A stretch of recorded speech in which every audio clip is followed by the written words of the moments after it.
Assalamualaikum warahmatullahi wabarakatuh. Teman-teman, kami dari kelompok 1 akan mempresentasikan terkait materi konsep penelitian dasar.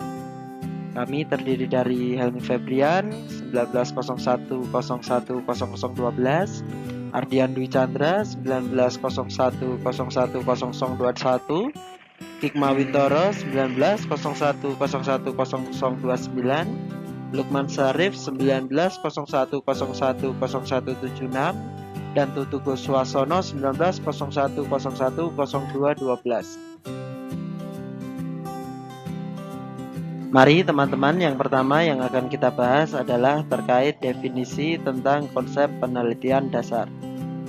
Penelitian merupakan suatu usaha untuk menemukan, mengembangkan, dan menguji kebenaran suatu pengetahuan dengan menggunakan metode-metode ilmiah.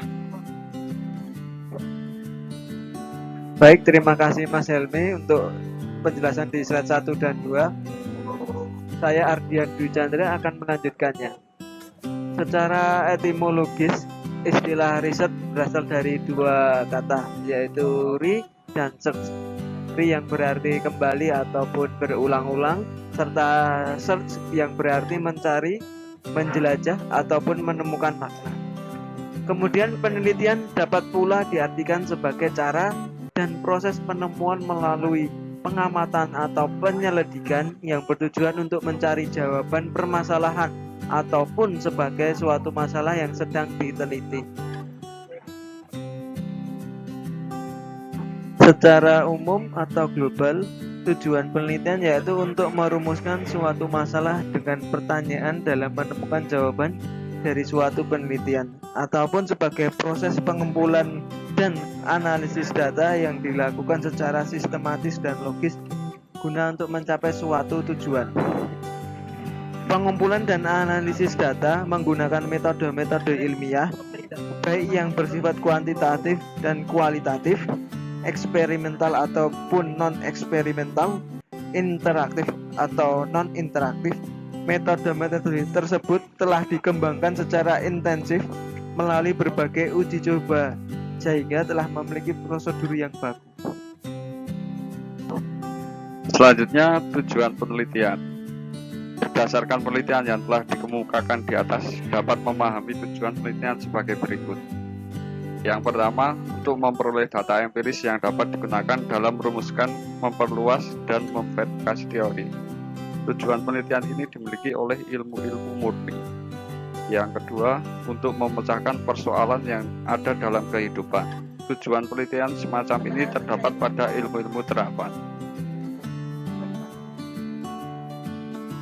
Untuk yang selanjutnya, macam tujuan penelitian. Mari kita bahas penelitian dari sudut pandang usaha untuk membatasi konsep penelitian ini. Yang pertama, eksplorasi.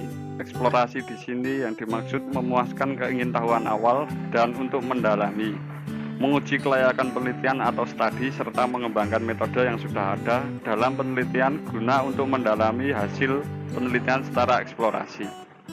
Yang kedua, deskripsi. Deskripsi merupakan penelitian deskriptif berkaitan dengan pengkajian fenomena secara rinci untuk membedakan fenomena yang lain. Untuk yang ketiga, prediksi. Prediksi yaitu upaya untuk mengidentifikasi hubungan keterkaitan yang berguna untuk berspekulasi menghitung tentang suatu hal dengan mengetahui dasar hal yang lain.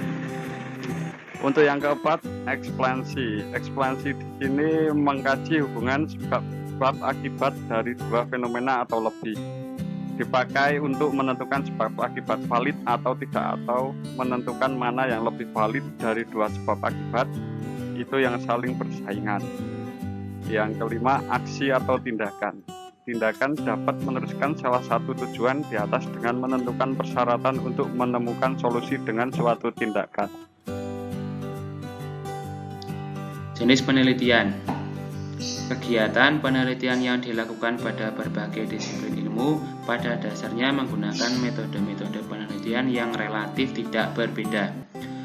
Suatu kegiatan penelitian dalam prakteknya kemungkinan merupakan penelitian yang mencakup multidisiplin ilmu dan merupakan kombinasi penerapan dari berbagai metode penelitian.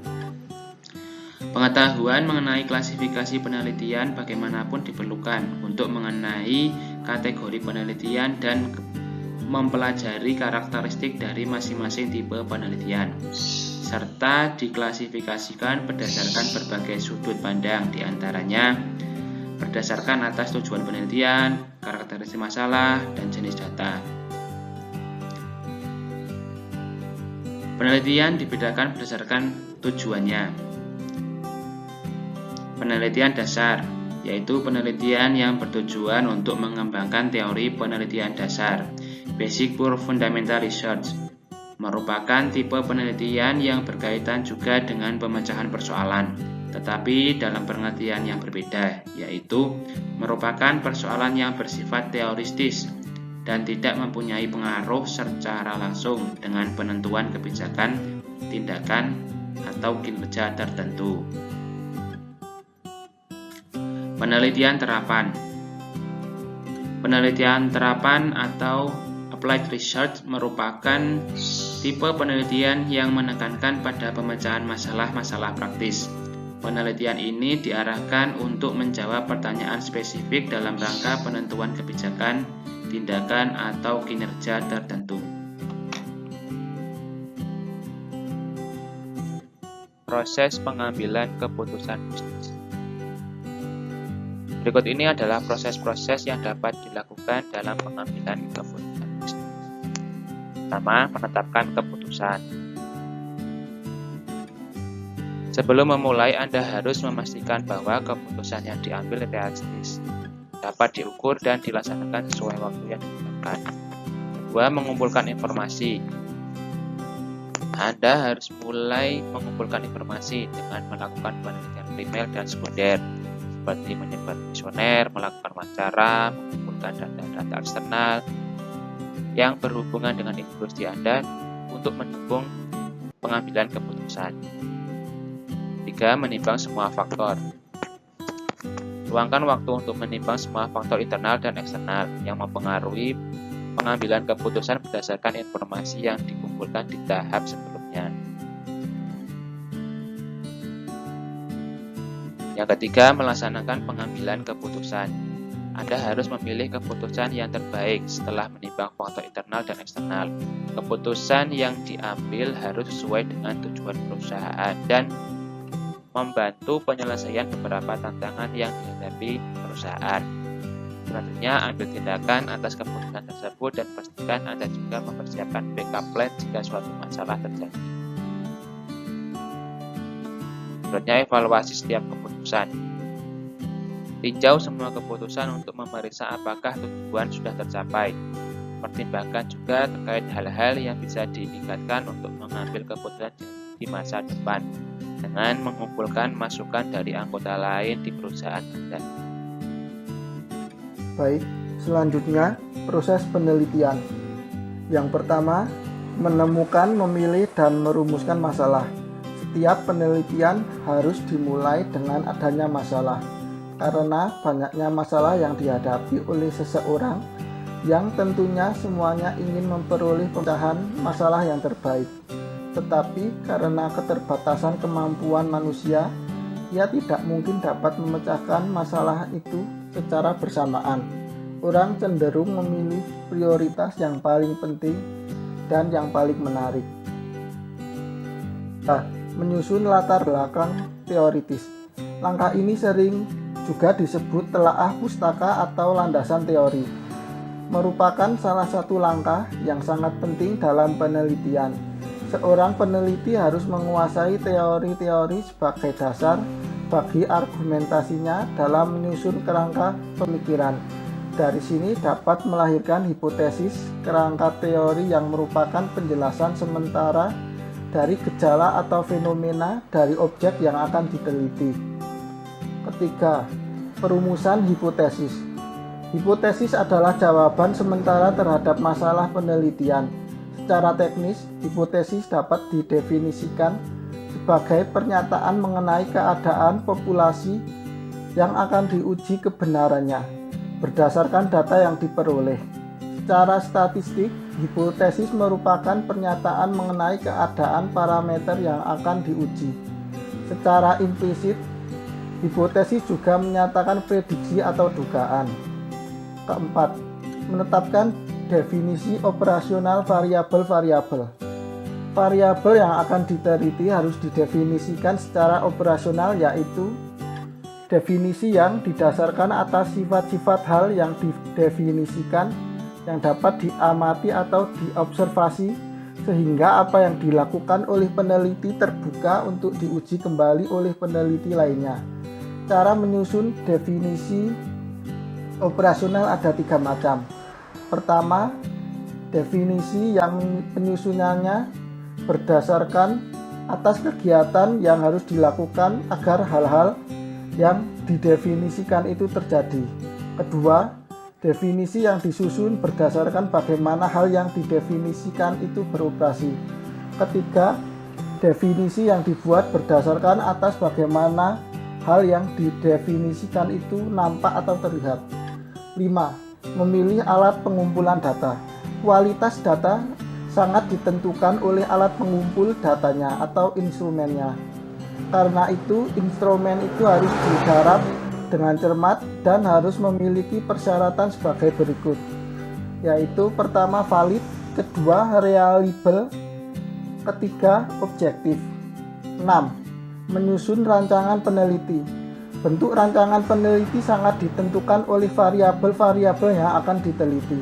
Jadi, dalam rancangan penelitian pada umumnya sekaligus juga merupakan rancangan pengambilan sampel sampai rancangan analisis data. Ketujuh, menentukan sampel. Besarnya ukuran sampel sangat terkait dengan objek, materi, dan tujuan penelitian, serta tingkat ketelitian yang diinginkan. Biasanya, semakin besar anggota sampel, maka akan semakin tinggi tingkat representatifnya atau tingkat kebenarannya semakin tinggi. Kedelapan, pengumpulan data.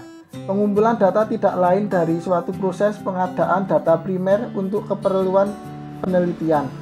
Karena pada umumnya data yang dikumpulkan digunakan untuk menguji hipotesis yang telah dirumuskan.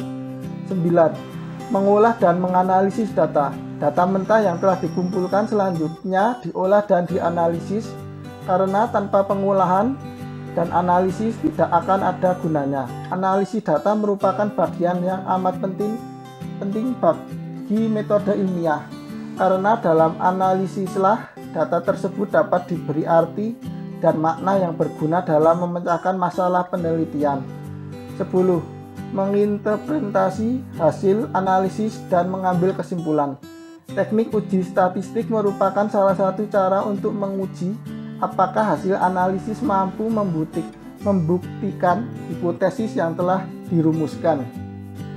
Untuk menguji hipotesis, seorang peneliti dapat menggunakan kriteria tertentu untuk menyatakan hasil uji hipotesis tersebut cukup signifikan atau tidak. 11. Menyusun laporan. Langkah ini merupakan langkah terakhir dari seluruh proses penelitian. Laporan merupakan langkah yang sangat penting karena dengan laporan ini syarat keterbukaan ilmu pengetahuan dan penelitian dapat dipenuhi. Melalui laporan itu, orang atau ilmuwan dapat memahami, menilai, dan kalau perlu ikut menguji kembali hasil-hasil penelitian itu. Dan dengan demikian pemecahan masalahnya mengalami pemantapan dan kemajuan. 12. Mengemukakan implikasi. Apabila penelitian telah membuahkan hasil, yaitu adanya kesimpulan yang mantap, maka perlu diajukan implikasi dari kesimpulan atau hasil penelitian itu. Dalam implikasi itu perlu disebutkan konsekuensi terpenting dari hasil penelitian yang sangat berguna terutama bagi penelitian terapan. Sekian presentasi dari kelompok kami, kurang lebihnya mohon maaf. Wassalamualaikum warahmatullahi wabarakatuh.